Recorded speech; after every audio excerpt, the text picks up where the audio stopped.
Тақырыбы: ғаламдық экологиялық проблемалар. Бүгін адамзат алдында тұрған ең өзекті мәселе ғаламдық экологиялық дағдарыс. Табиғат тепе-теңдігі бұзылып, жер планетасы бұрын соңды болмаған қауіпке тап болды. Ғаламдық жылыну климаттың өзгеруінің басты себебі.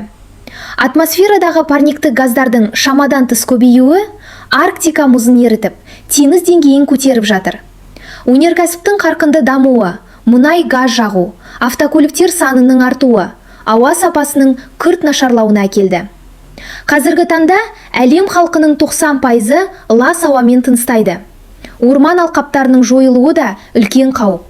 Әсіресе Амазония, Орталық Африка және Оңтүстік Шығыс Азия ормандары жыл сайын миллиондаған гектарға кеміп келеді. Ормандар жердің өкпесі.